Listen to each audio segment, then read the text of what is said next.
Hey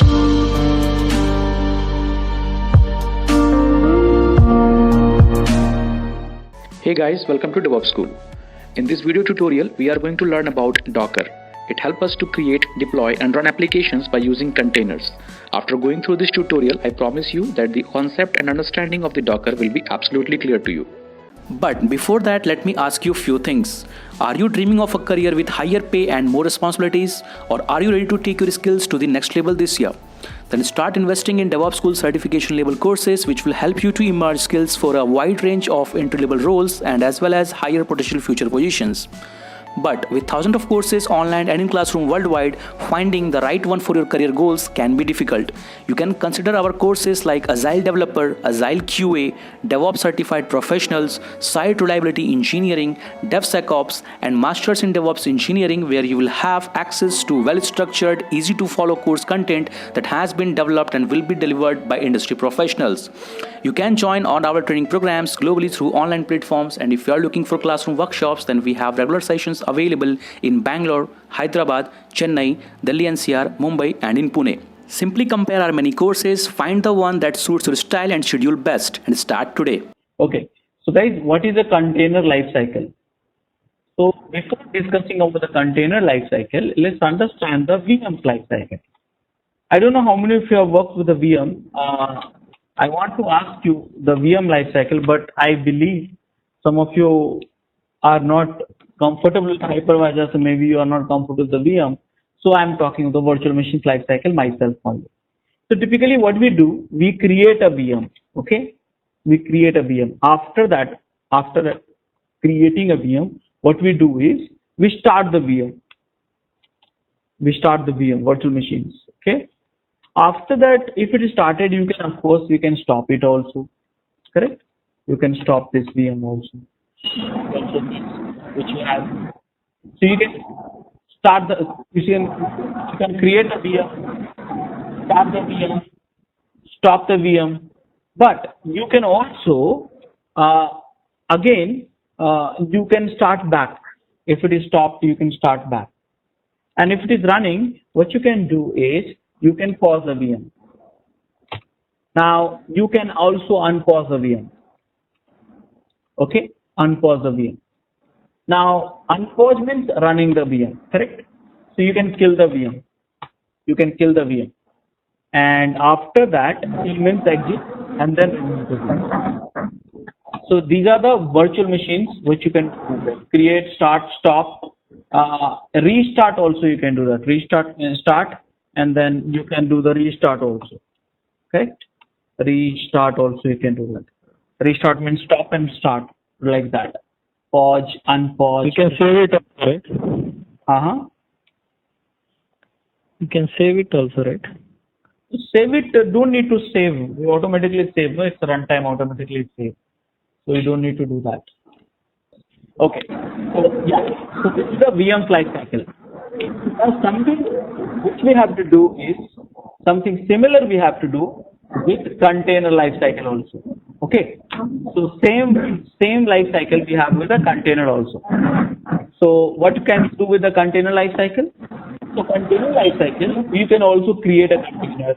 You can start the container. You can stop the container. You can start the container again, back, restart, pause, unpause, kill and remove. But you know one thing, I'm not able to understand two things actually, and that's where you're going to help me out. This is my question from you and assignment also.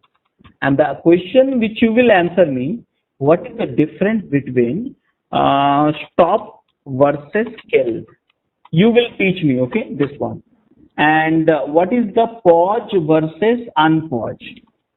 Unpause. Now, remaining things I will teach you, but you will teach me these two questions, okay? Assignment, okay? So mind it. So guys, I'm going to show you all this stuff. So let me make you comfortable with it. This is the Docker installation is done. Now, how do I know which images I am going to create it? So you have to decide. See guys, I told you very simple. Images is your app. App you run, you get a container. See, the moment you run an image, you get a container. Simple. So which app you want to run it? So if you go to the hub.docker.com,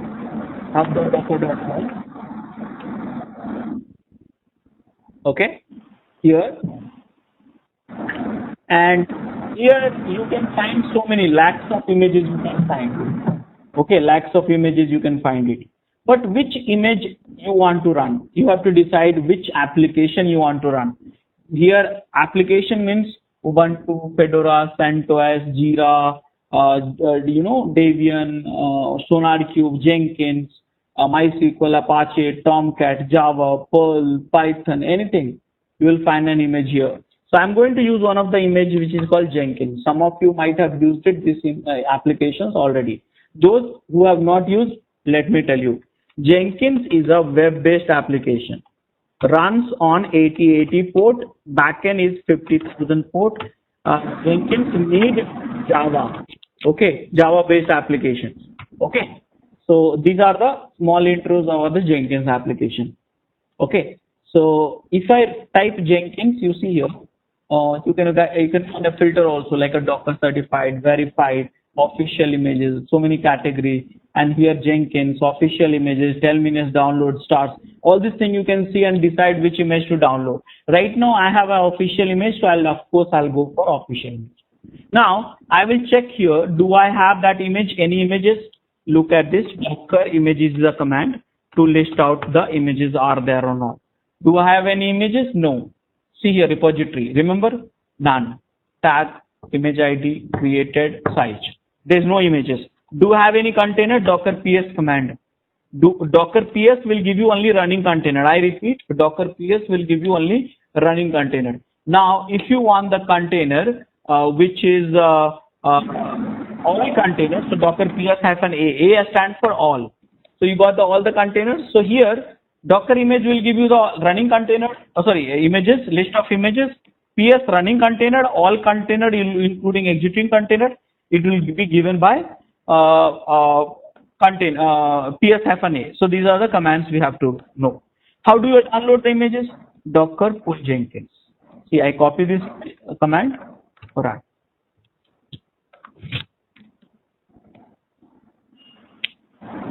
Here, I'm downloading the images. The image size is almost 600 plus MB.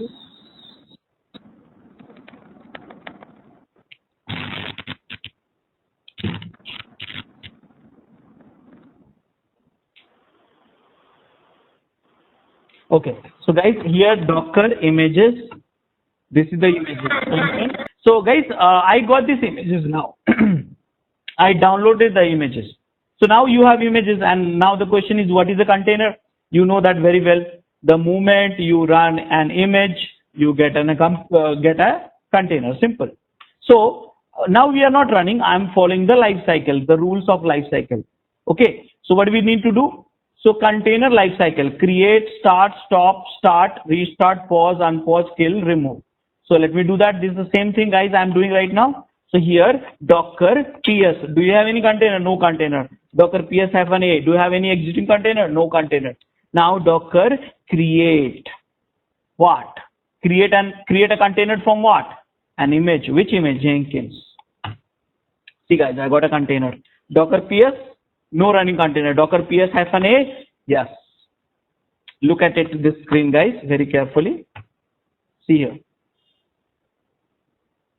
Okay. So now here we have a Jenkins. Okay. Container ID. See, every time when you run the container create, you get a container. So container ID from image running with created status name of the container. This name has come randomly. We can change it later. So I created a container. Is it running or not? It's not running, guys. Did I create it? Yes, it's created. You see the Docker ps-a. You see, created. Can I create one more container? So one more create command you do. See here, I got the 2 containers right now. Look at the created time, 2 seconds and 54 seconds. So I created 2 containers. I said right, from one image you can create one many containers. See here, I said, right? From one image you can create multiple containers. Okay, so this is the container I created. But now next what? You have to do start this container. Okay, you have to start this container. So guys, can we start the container? So here, how do we start the container? So right now, Docker start and container ID. See here, look at this. See, one is running. See here, look at this here, status. Up 2 seconds and see created. So I started only one container, so it's running right now. Last container which I did not started, let me start that container. So Docker start. And you see here, both are running right now, up. So I started. Can I stop this container? Docker PS will give you only running container.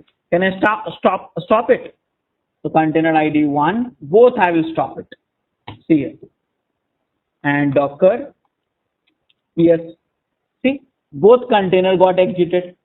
So exit will come, understand that status exit will come only and only if the container has been running at least one time. Understand that. Okay. So exit. Can I start it back? See here, I'm starting it back the container. Sorry, bad command.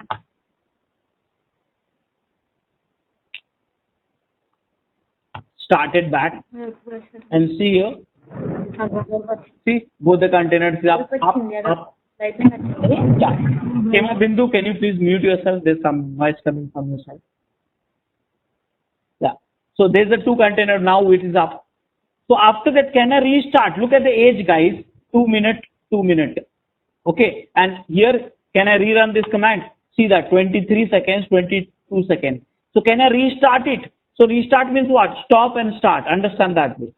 Okay. So I'm restarting both the containers. You can do one also. Restart. And see here, I restarted both the containers.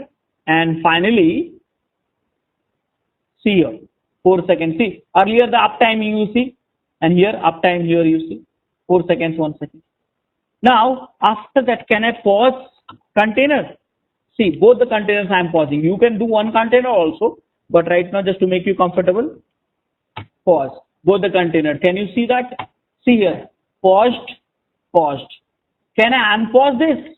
See here. Unpause this. Now the question you must be asking, what is the difference between pause and unpause? That I don't know. You have to answer here. You have to teach me actually. That's the question. Now, finally, see here, up. Unpause, you get up. So for that, can I kill this container? So here, I'm killing, guys. Now, killing. See here. See, again exited. So now you have to tell me. I just had a doubt. Yeah, Vijay? So the container ID will remain same throughout the life cycle, right? Yes, as long if you delete, you only can change. Okay. So is there any kind of will Docker clear the container if it's not running for the particular period of time? No, No, right? No. Manually. Okay. So I am killing this container. Now guys, the question you may see, stop, when I did the stop, container got exited. When I kill, container got exited. But the question is, what is the difference between stop and kill? This you need to teach me. This is your assignment. Okay, I'm not going to tell you. And then finally, if it is exited, okay, I will run one container. You see that I am running this container. Okay, exited. I'm running only one, not both. Okay. Now you see here. Now one is up, one is exited. Can I delete the RM command to delete? Can I delete the running container? See, can I delete the exited container? Container ID. See, that means you have to exit the container to delete the container. So this is the guys container life cycle. That means either you create, start, stop, start again, restart, pause, unpause, kill and remove. And this is what you will do with the container. Now, this is the image, this is the command which I run so far in order to showcase the demo. You will run with every image. I repeat, with every image. Applications will change. but command will not change. Only the image name will change. Here from Jenkins will become a Ubuntu, Fedora, Debian, SUSE, CentOS, Java, Python, Perl, Jira, SonarQube, Nexus, Artifactory, any application's image you will replace with Jenkins. So guys, did you understand that how to work with the containers life cycle? Start to end. Started to end. Did you understand that?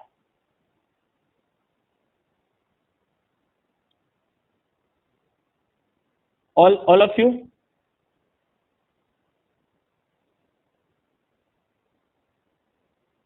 Hello? Guys, can you hear me? Okay, yeah. So guys, assignment. Now lab is the one which I did it. You have to do that. All the commands I pasted it the way I run it. So you will have all the commands with you. Same time, this is a lab. And assignments you have to help me out. What is the stop versus kill? For this I'll give you 5 minutes. All the commands you know that. Google you have it. What is the pause versus unpause? This is the 5 minutes. For the lab, I'll give you, let's say, 15 minutes. So altogether 25 minutes. I'll give you the lab time and assignment. And before that, guys, let's have one break because 3:55 already. So those who want to continue doing the lab, please do that. Those who want to take a break, coffee or restroom or some personal phones, it's 3:56 for me right now. 58 by the way. So we'll have 20 minutes of break and get your coffee or tea done, and then connect and continue doing that. So I'm updating the notes right now with the same place where you have day one. If you liked our Docker session so far, please enroll our general membership for $399 plan to get access of all the parts. Along with that, you can access our other tutorials such as Docker, Ansible, Jenkins, Terraform, Splunk, AWS, Azure, and various other DevOps related premium tutorials with our channel membership. If you would have any issues with our channel membership, you can drop an email to us at contact@devopschool.com, or you can also unsubscribe from channel membership anytime if you don't want to continue or did not like the video. To get our channel membership, click onto the join button, select the $399 plan and grow your skills immensely. Please be kind enough to like it, and you can comment any of your doubts and queries. We will reply to them at the earliest. Thanks for watching.